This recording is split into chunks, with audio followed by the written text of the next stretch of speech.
Hey, welcome back to No Hype Beer Reviews. Unless it's your first time, then welcome. Please consider subscribing. If you do, hit the notification bell, get all the updates. Very excited for today's video. The beer's courtesy of Mark. Thanks so much, Mark. The beer and the glass are courtesy of Mark. Thank you so much, Mark. Really appreciate it. And I picked this beer. It's the first one of the beers he sent me that I'm reviewing. And I picked it because this is the one that kind of started the whole thing. I had worst case scenario that my friend Chris sent me, and then Mark reached out. He's like, "Did he send you best case?" I said, "No, I didn't even know that existed." So that's when Mark was like, "Let me send you some beers." So again, thank you. I really appreciate it. And so it just seemed appropriate since it kind of started the whole thing. Best case scenario, double IPA from Masthead. It's 90 IBU and 8.3% ABV. This double IPA shows off our brew staff's favorite new hop, Strata. Or Strata, I gotta look up how you pronounce it. I think I said that last time, and probably a couple other times.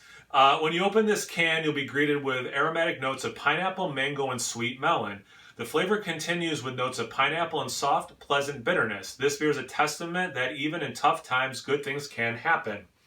And it is just under a month old. Very cool. Let's get into it.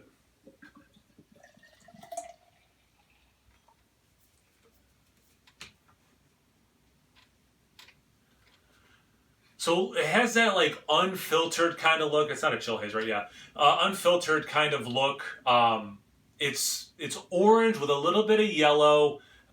There is some, again, haze to it, but it just looks more like it's pretty darn unfiltered than something with, you know, a crap ton of oats and wheat and whatnot. About a finger and a half, barely off white head, a little bit of yellow mixed in with the whiteness. Tiny nitro-sized bubbles, then just regular small, maybe a couple medium. I mean, definitely looks somewhere like that Midwest IPA, West Coast IPA, maybe even a little bit like Flower Power and some of those early on East Coast style beers. Yeah, I mean, it looks beautiful. Let's get into the aroma. Well, they weren't lying about the pineapple. Wow, okay.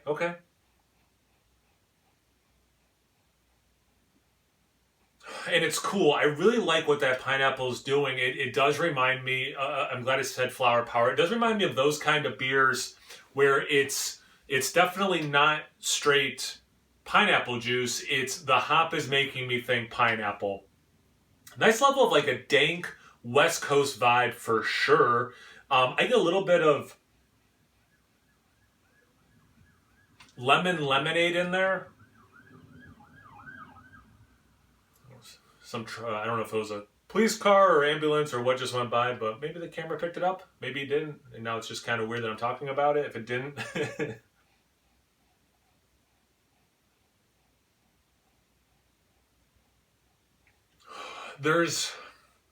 It does lean. Actually, I haven't even said this. I like the way it smells. Besides the pineapple, there is, and that lemonade thing. Is it strawberry? There's another very familiar fruit. It's not apple, pear. It's not that thing. But it's not quite tropical. That's why I'm trying to think like what else is left. And it could be a berry note. Yeah, I'm going to stick with strawberry. Okay, like I said, I think this smells really good. Let's get into the taste. Cheers. Thanks again, Mark.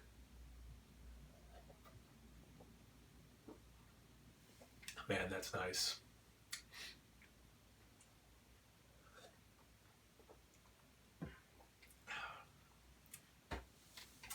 That's really nice. So, the bitterness, the balance of or the mix of, whatever term you want to use, of the sweetness and the bitterness, I love it. That is so good. It has such a cool experience where everything is like a candied version. So it's like the pineapple note. I mentioned how it's like, oh, obviously hops made me think pineapple. And I used to get this a lot in beers. So it's like a candied hop, but the hop you're using for the hop candy. I've had them before, like hard candies that have hops in them. And has that pineapple thing. It has like a candied orange peel and then into that lemon thing as well. So it has these, and like candied resin, pininess. So it has these super familiar things you get in IPAs, especially going a little bit more West Coast, old school, which I hate saying it, but I mean, at this point, it is true. But like there's enough sweetness that it has this, it's not syrup, but like this candied quality. It's you know, sugar was boiled to make this beer, like, and you can tell, but then there's enough bitterness to balance that out. It's really good. I get it. I get why when he saw me review the other one, he's like, this one's really good. Did he also send you that?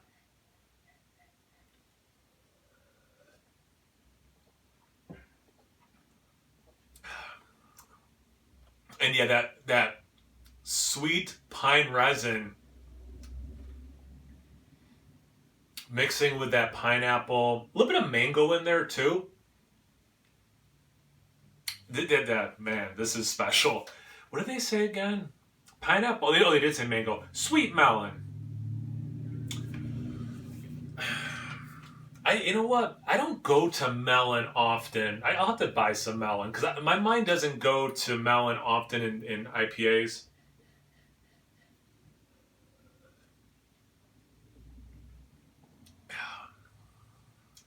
Maybe that strawberry thing I got in the aroma, because I don't get it in the taste. Maybe that was, I guess that would make sense, because I wasn't going apple pear that route. I wasn't going tropical.